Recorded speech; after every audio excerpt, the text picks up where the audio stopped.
Hello, and welcome to the Sisters of the Shire podcast. I'm Abby. And I'm Ashley. And this season, we are diving into the Unfinished Tales, Tolkien's collection of side stories, deep dives, and fragments that expand on the world of the Silmarillion, The Hobbit, and The Lord of the Rings. It's basically the bonus content of Middle-earth, or the deleted scenes, and honestly, it's containing some of our most favorite stuff at this point. It's true. So these tales give us more context, more characters, and plenty of moments that will make you say, wait, how did I not know this? Which I've done multiple times. So if you've been with us for a while, thanks for coming back. And if you're new, welcome to the Sisters of the Shire podcast. We're so glad you're here. Please don't leave. Don't leave. We'd recommend starting at the beginning of the season for the full story because it is really confusing sometimes, but however you got here, we are happy to have you. And without further ado, let's dive into the Unfinished Tales. Let's go! How are you today, Abby? I'm melting out here. It's so hot. It's 100 degrees. There's a what is it called? Extreme heat warning in our city right now. So we're at and just 4. My kids do sports camps, and this week was tennis, and we only have one available indoor tennis place, and that's at the university, and they don't really let little kids go in and play there, so we have an outside one. And so I have been out in the sun for 2 hours, and I'm melting. See, I love looking at it from inside my house and the air conditioning. It's beautiful to look at. I had to drag my puddle of children home in the car. They're like, oh gosh, please, can we go home? I'm like, yes, we can go home. But yeah, I'm good. We're just trying to soak up the last bits of summer before school starts. Yeah. We did another trip to the Viking City brick store in Paulsbo. And I found bricks, meaning Lego bricks, not actual bricks. Like Ashley's not that boring that she takes her kids to get to a brick store. I'm a Lego boring, bricks, though, I guess. Lego bricks. Would you like to see what I found? Yes. Okay. So we'll start small and go bigger. We're big Lego nerds in our family. Okay. So I got. Oh, it's okay. Wait, but is that like a little Merry or a little Pippin? It looks like. I think it's Bilbo. Oh, it's Bilbo, but it could be a Merry or a Pippin. It could be a Merry, yeah. But it's a tiny little Bilbo, but it's a young Bilbo, he's a concerned. Hobbit, the book Hobbit. He is very concerned. He's got bags under his eyes. He's wants to just be home in his armchair. Yes. He's seen some things at this point. Okay. And then what's cool about this particular Lego store is so they sell like the completed minifigures, but if they only have like pieces, they sell that in like a different area. So I was looking at this one, and of course the guy that works there is a complete Lord of the Rings nut. And I was like, who is this character supposed to be? Because I love Lord of the Rings, but I'm not. Like, I'm just diving into the Lego Lord of the Rings world. Like, he knows all of the things. Like, he has an app specifically that can scan things and will tell you which, things. So he's like, oh, that's a Tariel. And it had the hair, it had the arms, the body, the legs. It was only missing the head. And I was like, I feel like that's pretty doable. Because what's cool is that they also have these, like, buckets that you can like build your own, or just like as random pieces that they're like a buck each, and you can. Abby and I have talked about before. We built our own like personal Legos, of ourselves and our families. Yeah. So I was like, I feel like a face wouldn't be too hard to find for Tariel. And he just goes, yeah, I think it's like she's kind of looks stern. I'm like, stern. Got it. The king. He's like, I cannot believe you found it. That's exactly, I think it goes to that set. Like, Right? that's her actual face. Right? That's so cool. I love her elf ears. I love it on a on a Lego figure. That's so cute. She's so cute. Okay, and then last one. I had to, just because I had to. It was just like so unique. I didn't even know they made him in Lego form. Oh, it's a It's dwarf. one of your favorites. No? It's a dwarf. No. No, it looks like a dwarf. Sorry. It looks like the dwarf that has the cool mohawk. The dwarf that has a mohawk. But that's a Oh, Bjorn. yeah. That's a Beorn. Bjorn. Beorn. He's got really cool eyeshadow. Look at that eyeshadow. Yes. Oh, those are his eyebrows, remember? It looks like blue eyeshadow, but now that I see it is eyebrows. He's got really big pectoral muscles. I know. Okay, am I wrong though? It looks like blue eyeshadow. The dwarf that has that cool hair where his hair is kind of like a triangle. Which dwarf is that? Out of all the dwarves. No. If he is majestic. You have a Beorn. That's so cool. That's really random though. Like, so random. I had to get it just because it was so random. Okay. One more. That's awesome. One more. They literally walked in. I literally walked in, saw this, grabbed it, and they're like, oh, you found the one Lord of the Rings set that we had. I'm like, yes, I found it. And it was actually the guy that I was talking to. He's like, oh, yeah, that was my set. I sold it. Oh. Oh, it's Gandalf with his cart full of fireworks. That's so cute. And there's a little Frodo. Oh. Anyway, that's like a hard to find set because it's, let's see. I like this place because they put the, like, this was made in 2012. Oh. Yeah. Interesting. So I like how and if they don't have like a box or something, they like get a black box and they like tape over what the box would have looked like. So at least you're not just like having this like Ziploc homeless bag. These guys do it up right, is all I'm saying. Okay, can you please look up the dwarves from The Hobbit and look up Nori from the Hobbit movie and tell me that doesn't look like your minifigure right now? Nori, the dwarf. Oh, yeah. Yeah. That's why I was like, oh, it's Nori. And then I was like, oh, wait, no. It's Beorn. Just a couple of six. You are probably one of the very few who have a Beorn minifig. Yeah.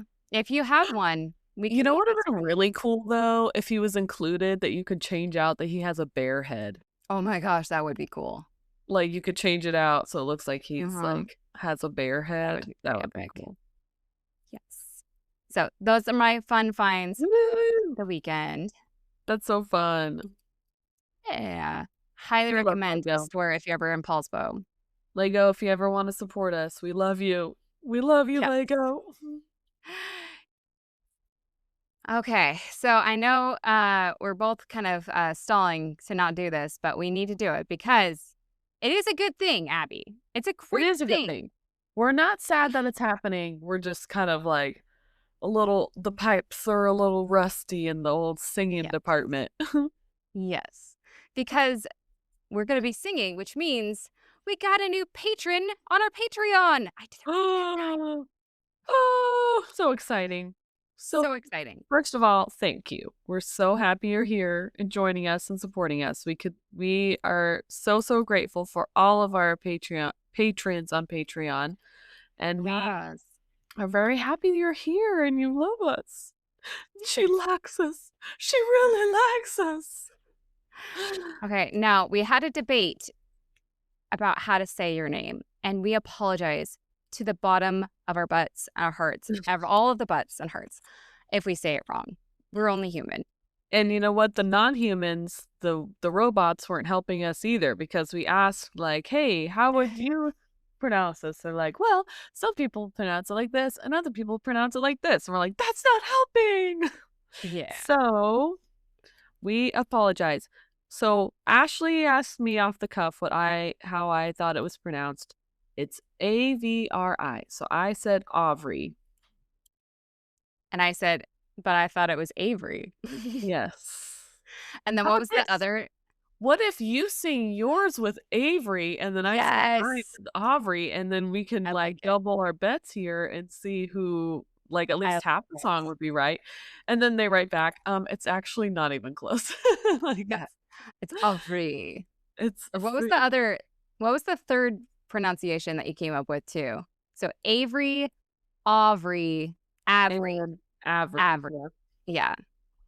Okay. We'll try just mixing it up in the song, I guess. Yes. All right. So without further ado. Oh, So, no. like we said before, we're sorry if we say it wrong, but Sorry. it's coming from a place of love. Just know Yes. that. Okay. Yes. The road goes ever on and on, through hills and woods beneath the sun.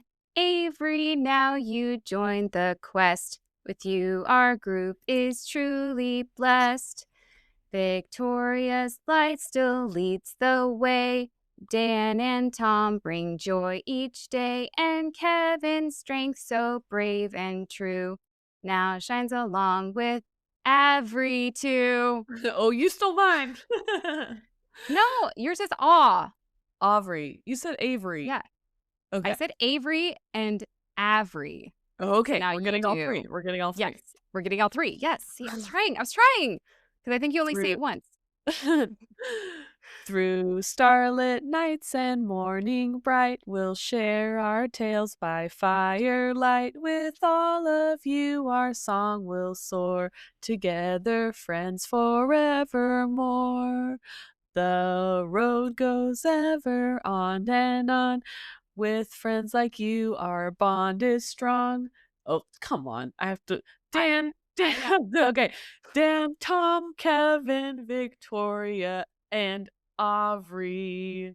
Together we'll journey happily. Yay! Yeah! Nailed it. Did it. Nailed it. Did it. You did it.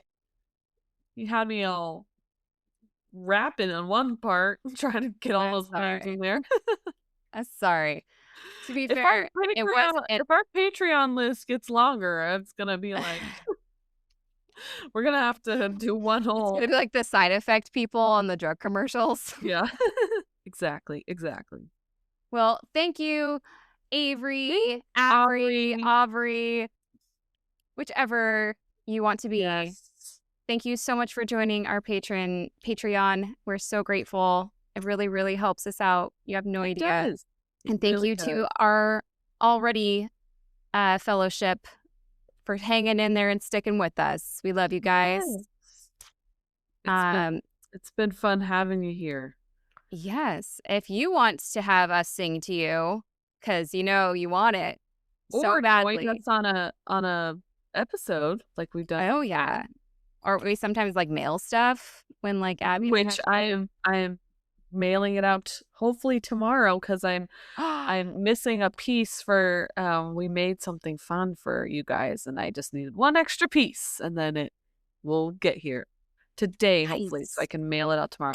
Well, I mean all of our post offices are closed on Monday anyway, so it'd have had to have waited till tomorrow. So okay.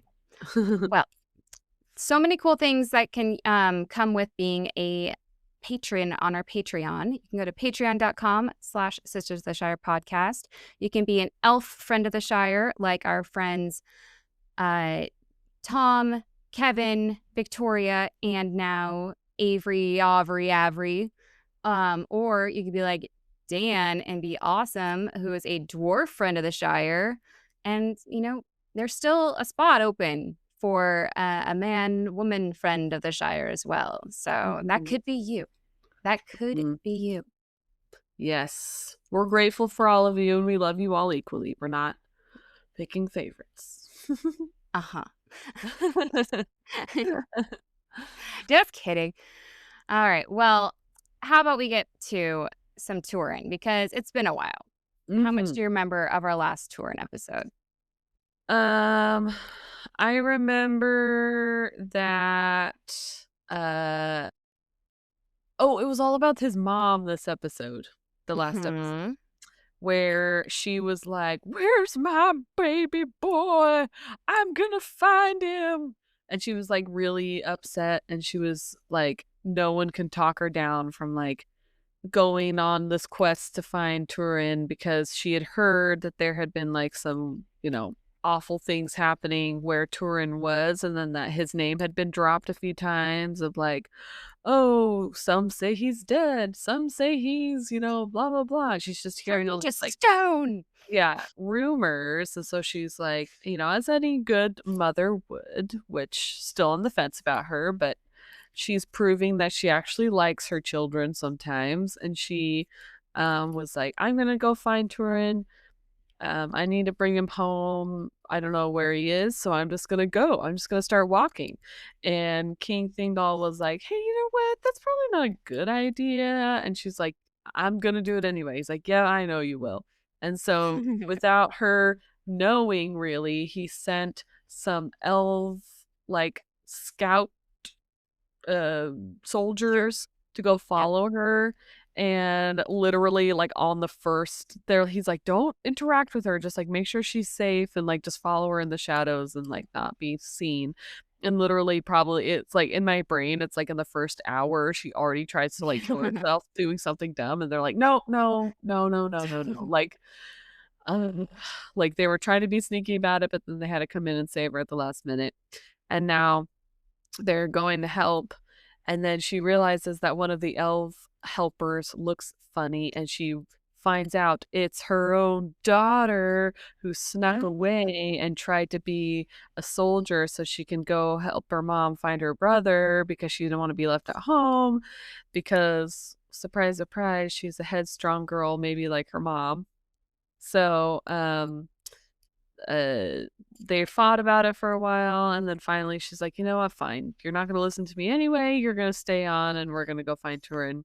And then they had, is that where we left it? No. That's basically where we left it. Yeah. Yeah. They're gonna all go. Like, Nienor tried to get her come back. Like, if you don't want me to be in danger, maybe you shouldn't be in danger either. Maybe we could just Hmm. all go back. And her mom's like, fine. So Yeah, yeah. that's basically where we left things. Was they're all gonna go look for Turin now. Mm. So after that decision was made, they spend their whole day heading west towards Nargothrond. Now, things are pretty quiet, and quiet in a forest on trails doesn't usually mean good things. So, Mablung, are the head of the little company, the one who got the task from Thingol himself, basically saying keep him safe. Um, he's getting a little nervous. His spidey senses are tingling. And Tolkien makes a note here that kind of broke my brain for a second. And we're going to Okay. take a quick segue. So sorry to do this. But because he says, quote, that same way had Beren trodden years before. Uh, So it's like, wait, Beren, wait, where are we at in the timeline here? Like, yeah. they're always such separate stories in my brain that it's easy to forget how much they overlap. Because the only reason to remember that Tor and Turin's story overlap is because they had that weird, awkward passing at the Happy Waters pools of Ivrin. But just a quick segue to give you an idea of what's going on, of the timelines colliding. So, first age, that we're all in the first age here. Year 432, Barrett is born. I'm not going to do this like a ton. Just hang with me. Hang with me. Uh, 464, so like 30 years later, Turin is born. Also 464, Beren meets Luthien. Okay. 465, Beren's quest for the Silmaril begins. 466, Beren and Luthien get the Silmaril, but the wolf Karkaroth eats it along with Beren's hand. Same year, hunting of the wolf and Beren dies. Following year, Luthien dies. 2 years later, Luthien and Beren return from the halls of Mandos and go live in their little green, peaceful area called Tol Galen. 470, Thingol becomes a grandpa when Dior is born. That Dior is Luthien and Beren's son. And then this is an interesting, but they don't actually like see each other. Like Dior, I don't know if they like travel back and forth at all. As far as I know, Dior, Luthien, and Beren stay where they are at, and Thingol stays where he is at. But maybe they're communicating via letter. I don't know. Because that was in the year 470. 472, Turin is sent to Doriath, which is interesting thinking about it, that he like adopted Turin so fast because he's like, I can't see my own grandchildren. Maybe I will like adopt you as mine. Like, just Yeah. interesting in the timing of events here. Like he had just lost his daughter for like it's been like 3 years since his daughter died, and then here comes Turin, or 5 years since his daughter died. So Turin is 7 when he's sent to Doriath. This is also when Tur is born, so they're about 7 years apart. 495, Tur just is starting his quest for Gondolin, and 495 is the sack of Nargothrond, and this is a year later where we are now. So, Okay. just in case you wanted where all those pieces were, that's where they are. So, Luthien and Beren are still in Tol Galen. They're still alive. The second time. And Tur is just now starting his quest for Gondolin. Or he's So halfway through. Tur and Turin aren't, they're 8 years Cousins. apart. Yeah, they're like 7 or 8 years apart. Yeah. Okay. Interesting. I do like the aspect of Grandpa Thingol being like, I miss my grandkids. Yeah. I'll have this one. Yeah. And it's interesting, like I don't know why I didn't put together until reading this passage, but all this time, our 3 powerhouse men, Beren, Turin, and Tur, are all living at the same time. Wow. And last episode, Beren gets a 2 living, yeah, 2 living times. right.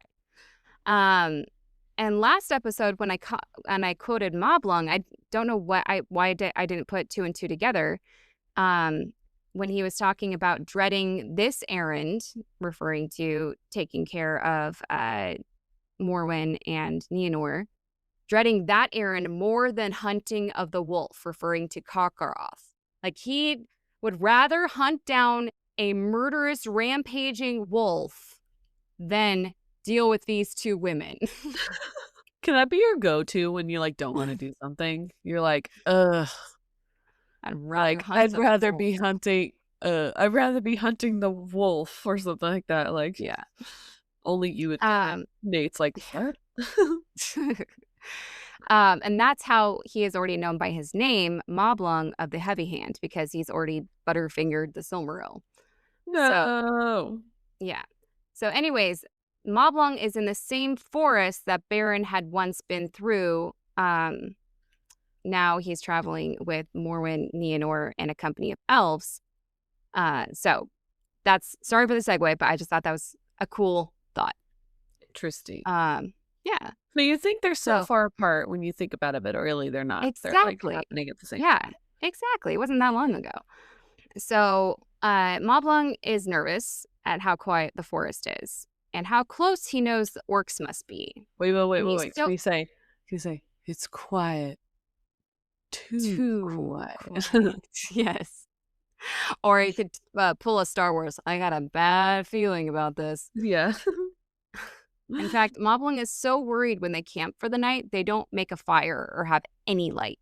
They just are trying to be as stealthy as possible. Which do you think that they're like fine with it because they can see in the dark, but then like the other people are like, can't see anything. Well, there's only 2 of them that are doing that, and they're. I know that's what I'm saying. But like majority rules of like we're no fire, but they're like, okay, like great. Now I can't see anything.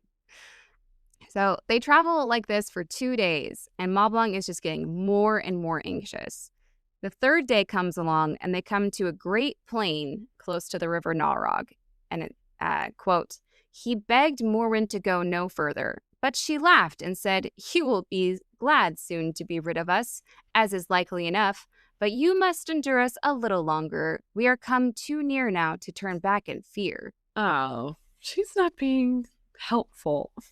No. She already is I'm like, like, I know you are annoyed with us, but like, you have to. I'm going on this. You can follow me if you want. But he's just being there, like, it's not safe though. I'm just trying to help. yeah. I'm I'm like, just trying to help. Mablung is a battle-hardened elf, and he is nervous. Like, I wouldn't take that so lightly myself, but, Mhm. you do you, Morwen. Uh, Now, it is at this quote that Mablung really does make it sound like he is really sick of traveling with these two women. Not that he has any foreboding of something bad happening, as he says, quote, Fey are you both, and foolhardy. You help not, but hinder any gathering of news. Now hear me. I was bidden not to stay you with strength, but I was bidden also to guard you as I might. In this pass only one can I do, and I will guard you. Tomorrow I will lead you to Amon Ether, the spy hill, which is near, and there you shall sit under guard and go no further will I command here. Oh, he put her in So, time out. yeah, he's putting her in timeout. Yeah. It's like, I can either guard you or I can keep you safe. And this is how I'm going to do both. Yeah. So if you want to look at my the outline, I made a little map. Okay, hold on. You scroll down a little bit. So Mm. Amon Ether literally means hill of spies. And it's, yes. It basically was a lookout for the people of Nargothrond. This hill was actually you said man-made, but elf-made sounds funny too. By the orders of our elf, our man Finrod, when Nargothrond was first established. So he literally, They made a hill. yeah, What? they made a hill. So if you look at my little map, you see the little green Menegroth in the right corner. So that's where they came Okay. from. And then that's the river, that blue river is that first one. That's the one that she wanted to swim across. And they're like, no, let's take these ferry boats instead. And then that big plain there that has no trees or anything. And then that little pink area that I highlighted, that's the Hill of Spies. And then Nargothrond is right next to it. Okay. The pink part. The pink. Yes, the pink is the hill. So it's basically like what is it? It's not a valley. It's like not a canyon, but it's like a mountain range, but not because I guess they man-made it, and then a river running through it, and so there's just like a big hill looking over a river and Nargothrond at the same time. Right. Because remember, Probably real pretty. It is kind of like a canyon because so at the bottom of the canyon would be the river of Narog. And then they made Nargothrond like into the hillside of the canyon. That's why it was secret. And then they made this mountain like on top on the other side of the river. Okay. So and it's been around long enough to have like grown trees that's covering the slopes of it, but at the very top it's bare so that you could see for miles in any direction. Okay. So they get to the top of this hill, and Mablung is able to look around, and with his cool elf sight, he can see, quote, the terraces of Nargothrond, and as a small black hole in the hill wall, the gaping doors of Felagund. But he could hear no sound, and he could see no sign of any foe, nor any token of the dragon, save the burning about the doors that he had wrought in the day of the sack. All lay quiet under a pale sun. Oh, fancy. So does that visualization make sense? So like, canyon, river at the bottom, the Nargothrond's built into the hill. It has probably like, I don't know what they call terraces. Like you can see the little like openings of patios. I can't think of what the words are. Like little decks, little things on for the whole Terrace? Nargothrond. It says terrace, but like I don't know, in my head I'm thinking of like a hotel and you have like the back the back patio, the back deck, the I don't know. In I my mean, head there's I like a get bunch it. of those. The In my head there's like a bunch veranda. of those. A veranda, The yes. veranda. Yes. But he can see the walls or the doors of Nargothrond or the doors of Felagund, referring to Finrod Felagund, who made it. So if you are Mablung, what is your plan here? You can't see any dragon, no sign of foe. It's very quiet. You got these two women. What are you gonna do? I would. So are they? So they're there already. They're already on the hill. Yes. I would. So they do have the higher ground, which is good. Mm-hmm. If it were And remember, me, he's got about like 30 guys with him. if it were Or me, elves. I would send out like 2 scouts in like either direction, the 4 directions, and then see what happens if they're like, you know what I mean? Yeah. Kind of span it out and see if where it's coming from, where the bad vibes are coming from. Yeah. So he goes a bit more assertive. You're very passive. I like it though. It's very cautious. He has 10 of his company stay with Morwen and Nienor on the hill. He's got very strict instructions. Says, you do not go anywhere until we get back. If something dangerous happens, though, you can run, but if you do see danger, make sure you have Morwen and Nienor ride with you and just head straight back to Doriath. And then you can even send one of your party ahead to get help to Doriath and then like come back. So what do you do if danger happens? Take the women, go straight to Doriath and get help. It's basically what the plan is. But if no danger, just stay put. Solid plan. Smart. So now that he's got the women taken care of, Mablung and his other 20 guys, they're going to start sneaking their way to Nargothrond. And they split up and went daring but stealthy, which, yeah, I love the... Daring, stealthy. Yes. So Mablung heads down the middle of the path, and he starts to cross the bridge, but remember, Glaurung broke it when he took up residence there, so he goes as far as he can. That body couldn't go across it. No, I think he's just like, and I'm going to make this a lot harder for anyone to take this place back. And also, like, take that, Turin. Your precious bridge is now gone. Take that. Yeah. So Mablung goes as far as he can go, and he can just see Glaurung in the doorway into Nargothrond. It's kind of hard not to spot a dragon. Right. Quote, he had long been aware of the spies, though few other eyes in Middle-earth would have discerned them. But the glance of his fell eyes was keener than that of eagles, and outreached the far sight of the elves.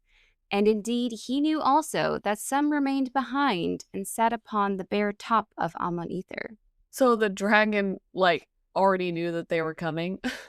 Mm-hmm. Oh, no. So, in classic Glaurung style, got to be the most dramatic move thing, right? Got to make it either go sassy, go drama, either way. What is he going to do? He is pretty sassy. Maybe he's going to, like, taunt them to come closer. Okay. Because he's too lazy to go to them. He's like, ugh, make my meal come to me. He almost goes like a this is gonna sound or he messes with their brain somehow and gets them lost and confused. That's my other choice. That is very close. That is very close. So combine that cunning with dramatic flair.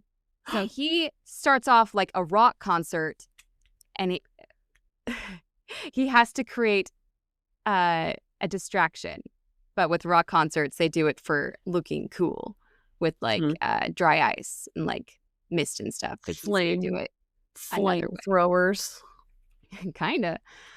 So Mablung is stuck on the wrong side of the river from the dragon. He's just standing there trying to figure out what to do next when all of a sudden, Glaurung, quote, came forth with a great blast of fire and crawled down into the stream.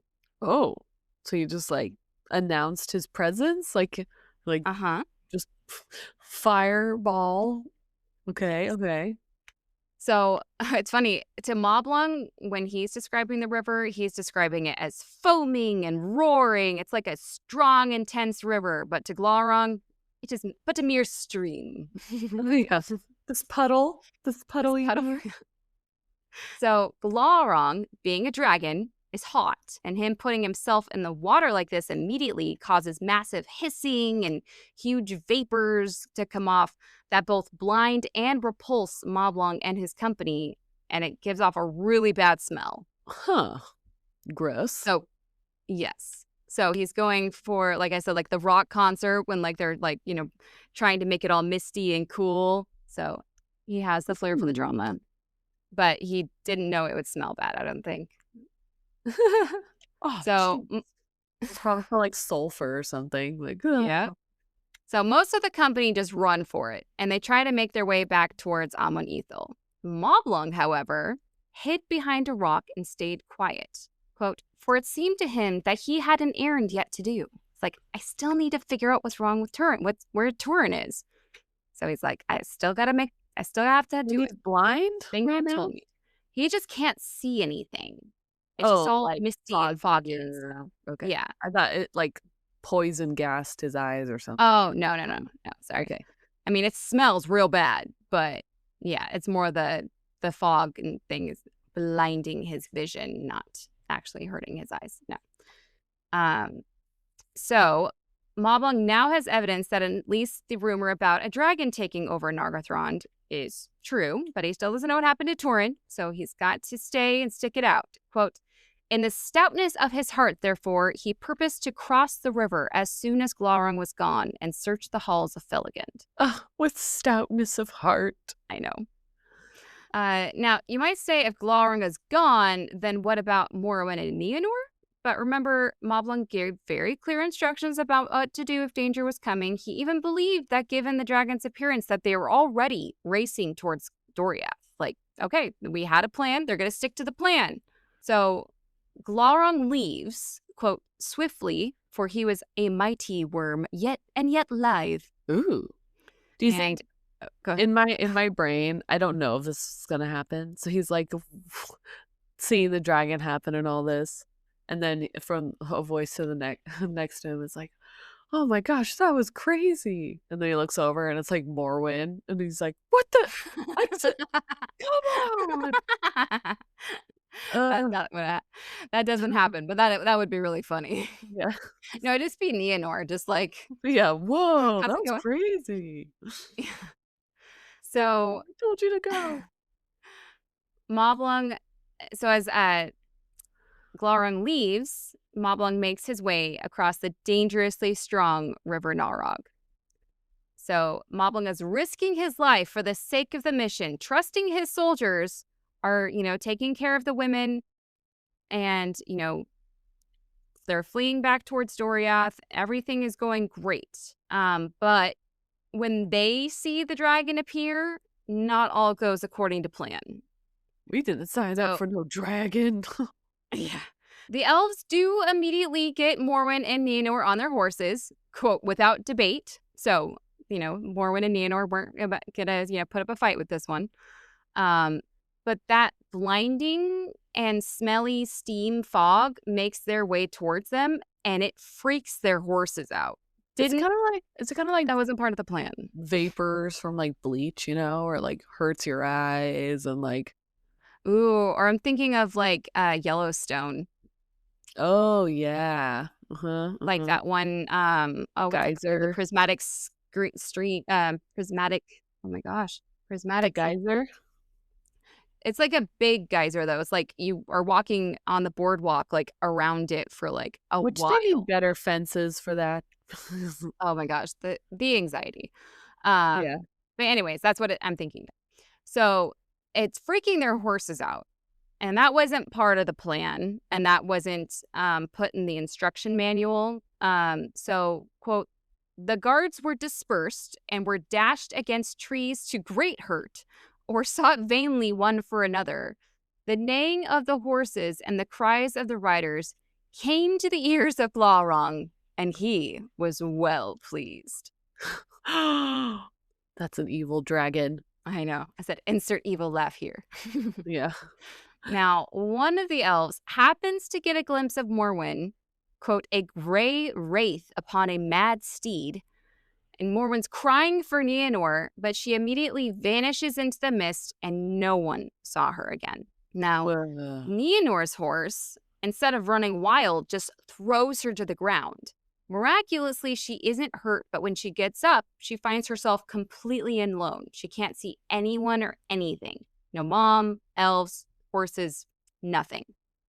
She manages to keep her wits about her, which pretty impressive, and doesn't immediately fall apart. She thinks about her options. She can try following the random sounds that she hears, but they seem to be coming from every direction, so that's not very helpful. She makes a very wise decision, in my opinion. She goes to the top of the hill where she knows, if someone's going to look for me, this is where they last left me. This is where I'm the most visible. So this is where I should go. It's smart. Very smart. So she manages to stumble onto the hill by merely feeling the ground rising up at her feet. Like, she knows she's going the right direction by, like, oh, that means up. So she starts to climb the hill, and luckily the fog gets thinner the higher she gets until she reaches the very top. Oh, that fog's really sticking around. It's crazy. Yeah. Quote, and there, right before her, was the great head of Glaurung, who had even then crept up from the other side, and before she was aware, her eyes looked in his eyes, and they were terrible, being filled with the fell spirit of Morgoth, his master. Ooh. Ruh-roh. Scary. Us. Quote, then Nienor strove against Glaurung, for she was strong in will, but he put forth his power against her. Quote, what seek you here, he said. I wonder how she strove against him. Like, is she trying to look away? Like, close her eyes? Is she like... If I can't see you, you can't see me. Yeah. And somehow, with his dragon magic, he makes her answer the question. And she says, quote, I do but seek on Turin that dwelt here a while, but he is dead, maybe. Oh. Which brings me to the question, do you think she thought he was dead this whole time and she only made this journey to be there for her mother? Kind of like helping her mother grieve. Like, just like yes. when you have someone who has like dementia and they're like, okay, we're just gonna live in their world for a little bit to help them process. Yeah, like if she finds out the truth that he's dead, at least I'll be here for her. Mm-hmm. Like, Now, Sassy Dragon comes in full force as he says, quote, I know not. He was left here to defend the women and weaklings, but when I came, he deserted and fled. A boaster, but a craven, it seems. Why seek you such a one? A boaster. A boaster. Yeah.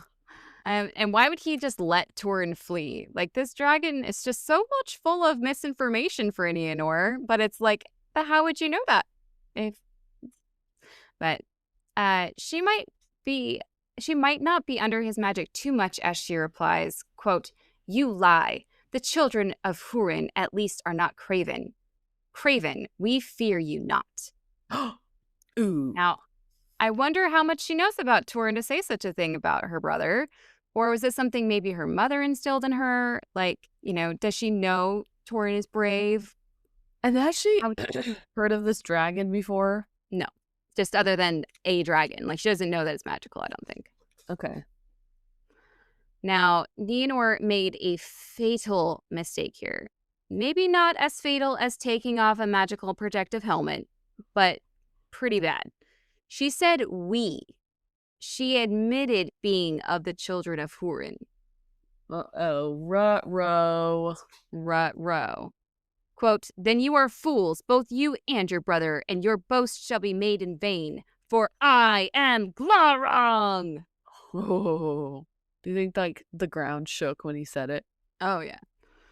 Now, I'm curious, do you think Morgoth gave him specific orders to mess with the children of Hurin? Was there a special reward for tormenting them specifically since Hurin was being so stubborn to Morgoth that he cursed his whole line?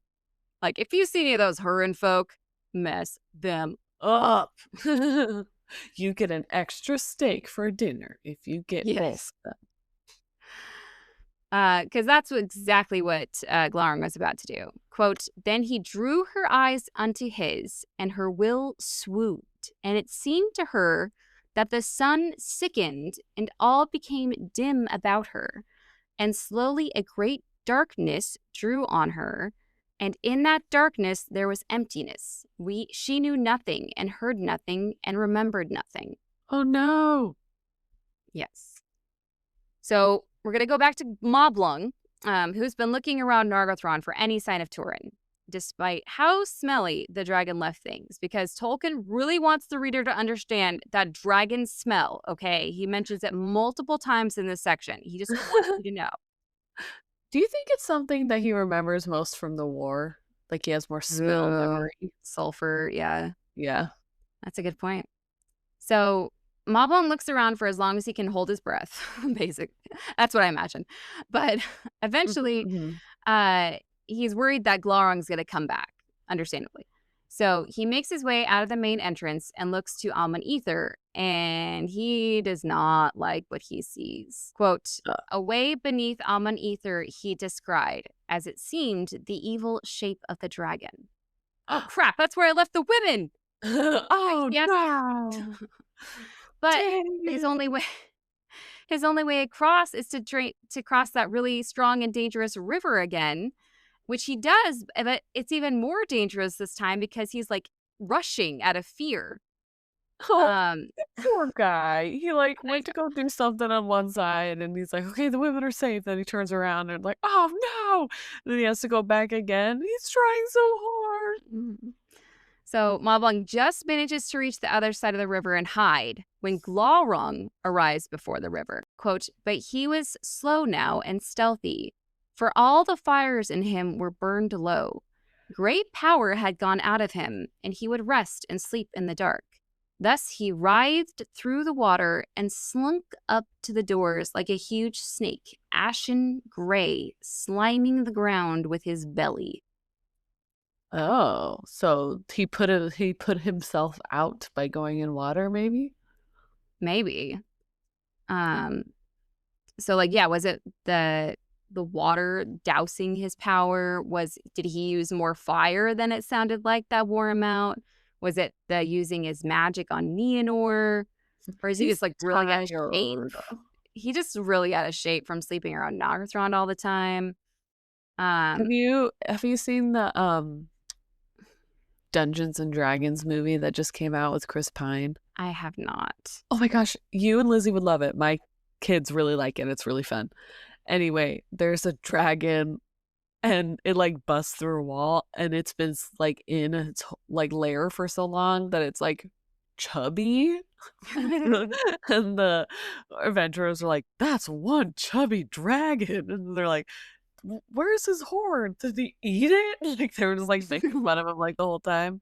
But he can like barely run. He's like rolling everywhere. So that's what it reminds me of. I like the word slunk up to the doors because that makes me think of the Grinch where he like, and he slunk to the ice box. Slunk. Yeah. Oh, the best version. That's the best version. Yes. Yes. So he makes it to the other side, Mablung. But before he goes inside Nargothrond, he looks back out across the river. Quote, and there came from him the laughter of Morgoth, dim but horrible, as an echo of malice out of the black depths far away. And this voice, cold and low, came after. There you lie like a vole under the bank, Mablung the mighty. Ill do you run the errands of Thingol. Haste you now to the hill and see what has become of your charge. But he can't haste. He's tired. He's so tired. I wonder if like him like the dragon magic is like memory reading, like he has all of Nienor's memories. It comes up Oh. later too, but because like how else would he know Moblung's name?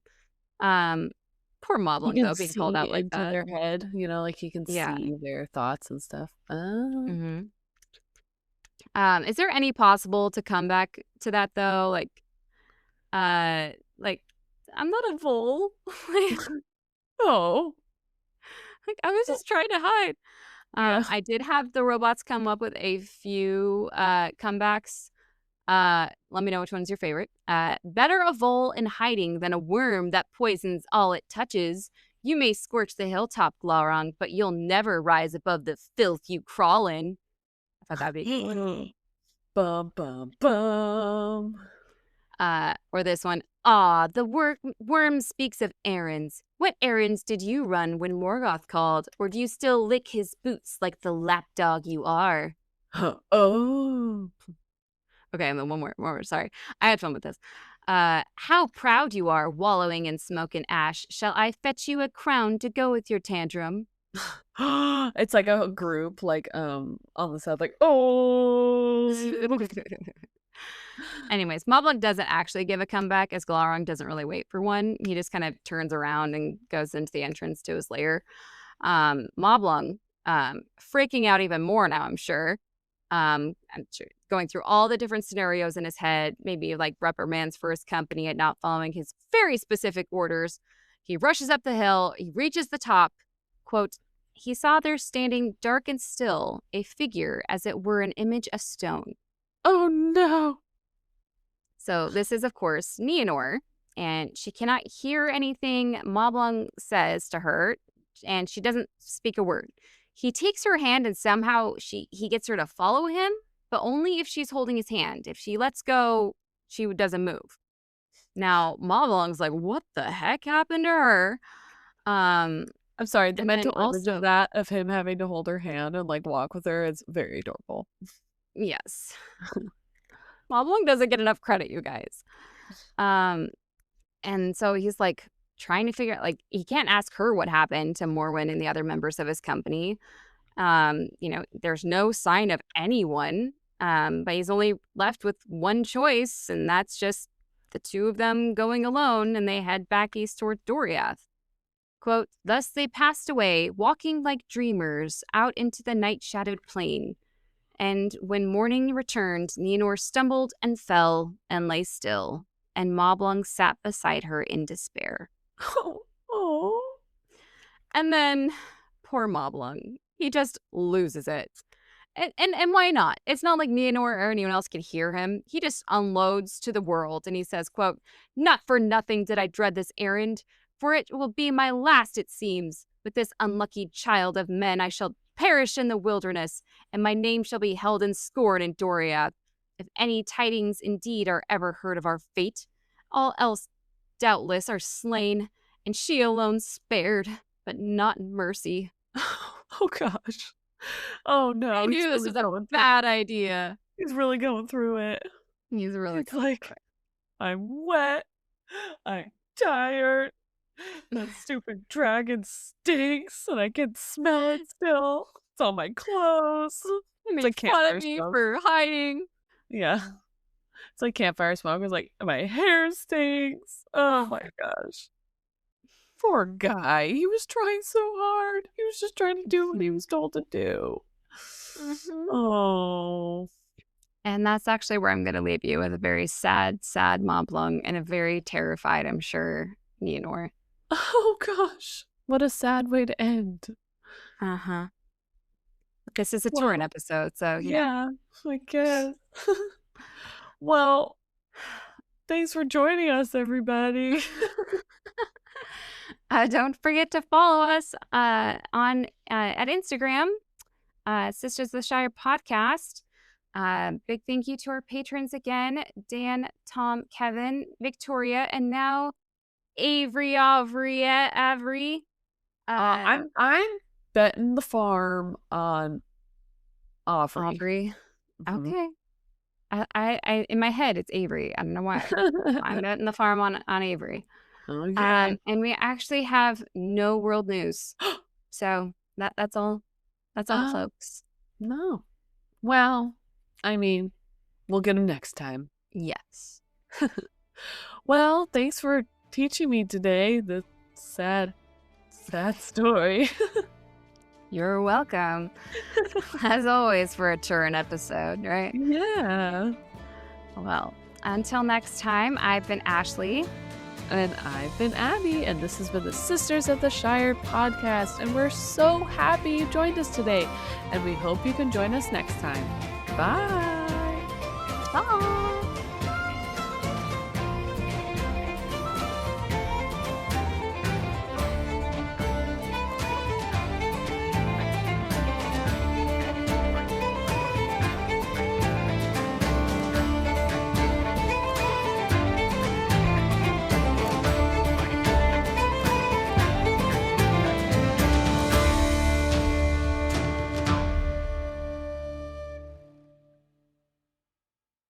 Thank you for teaching me a day. Yay!